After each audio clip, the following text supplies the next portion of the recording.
Cela faisait longtemps que Gérard n'avait fait aucun exploit. Ses sponsors s'inquiétaient, lui envoyaient mail sur mail. Aucune réponse.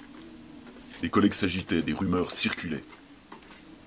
Alors, en février 2015, Gérard est sorti de sa stupeur, sa sidération, son apathie, sa neurasthénie.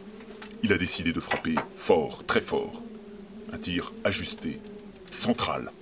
Le choix idéal, un parcours optimal, une éthique fantastique, unique. Attention. Sur cette vidéo, vous découvrirez les moments clés, les passages exemplaires, emblématiques d'une entreprise, digne de son auteur. Cette vidéo n'est pas destinée aux âmes sensibles, ni aux enfants de moins de 14 ans. Un jour de méditation mélancolique, Gérard regardait devant lui, quand soudain, l'idée a germé dans son esprit génial. Il s'est retourné, et il l'a vu. Il était juste devant lui, le pic du Dauphiné. La voie de la cocotte rotative.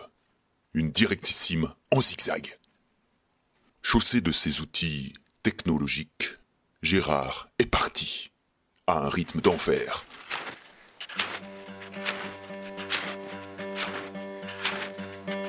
On peut le suivre, accrochez-vous, c'est parti.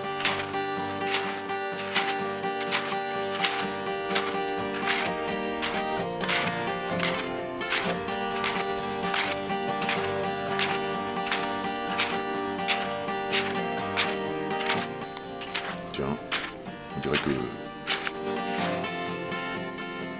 Déjà une pause. Gérard cale, ça doit être le manque d'entraînement.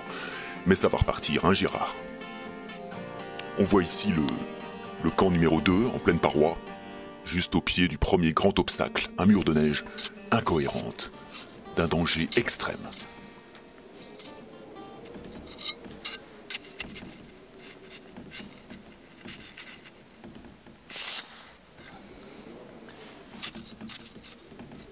On peut suivre Gérard qui attaque le mur.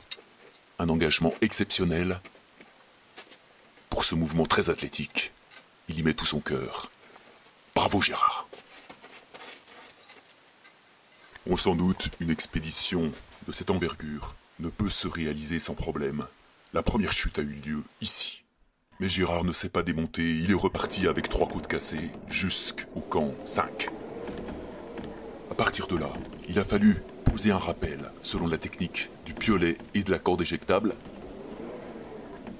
On peut voir ici le camp 8 après une traversée diamétralement opposée à l'axe de la montée.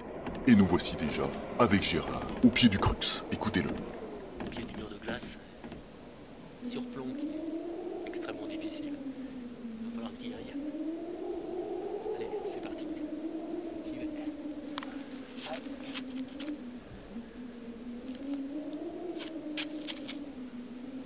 Il a déjà mis des crampons, Gérard.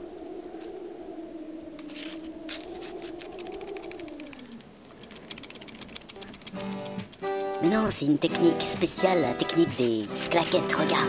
Regarde la maîtrise.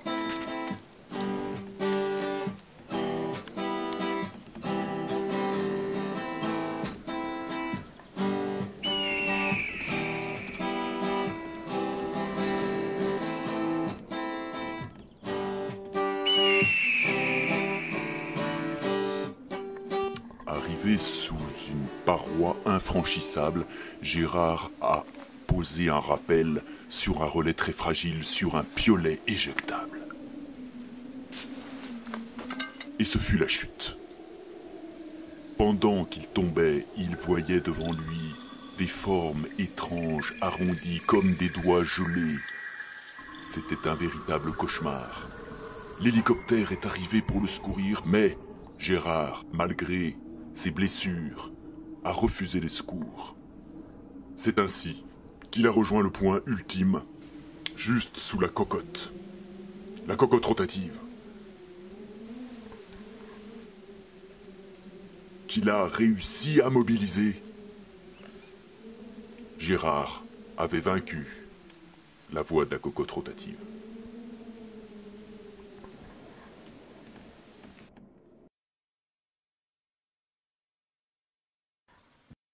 Et voici le récapitulatif des camps et de l'itinéraire, et en particulier la descente.